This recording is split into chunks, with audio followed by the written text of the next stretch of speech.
So thank you, Mr. Hankach, for speaking with This is Beirut today. So first I want to start with the Iranian-American deal.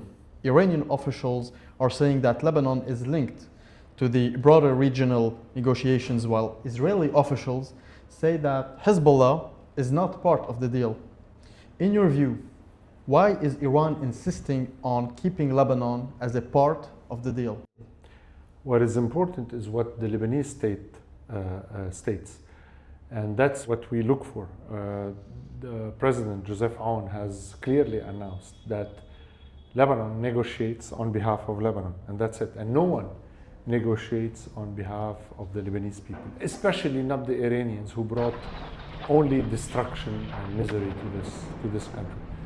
So I believe that the Iranians would want to play all their cards. Among those cards is the Lebanese card. From one side, to be able to give material to Hezbollah to sell it and translate it within the balance of authority within the country. From the other hand is the fact that they can negotiate on behalf of Lebanon and try to have another card in hand on top of Iraq and Yemen. And this will not happen because Lebanon only negotiates on behalf of the Lebanese interests. What happens to Hezbollah's role in Lebanon? Could such an agreement affect the course of the Lebanese government's negotiations with Israel in Washington?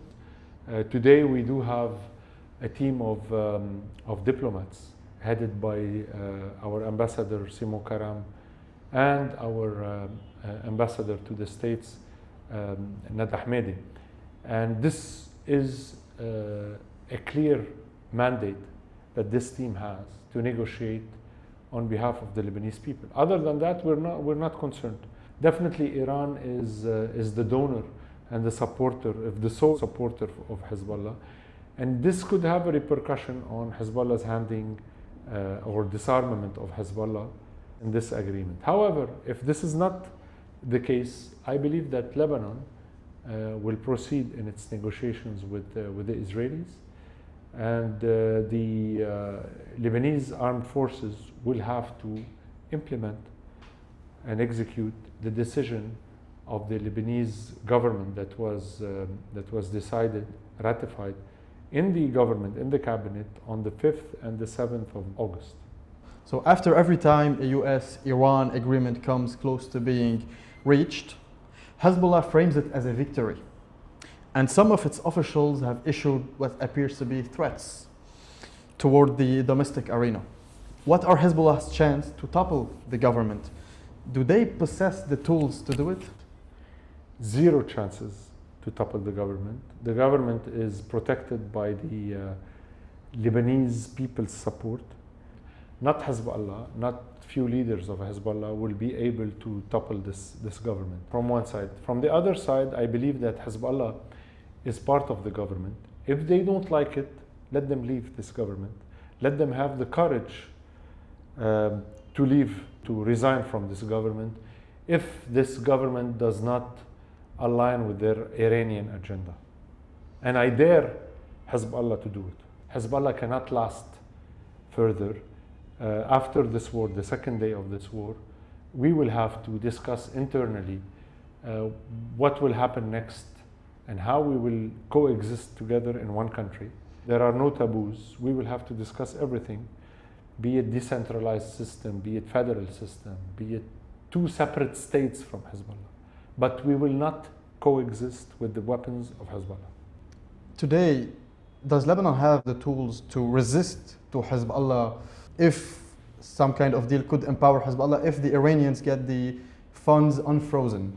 I think the premises of the questions could not be answered as such, but I would say that yes, the LAF has the legitimacy to implement the decisions of this cabinet to disarm Hezbollah at the earliest possible, right after this war.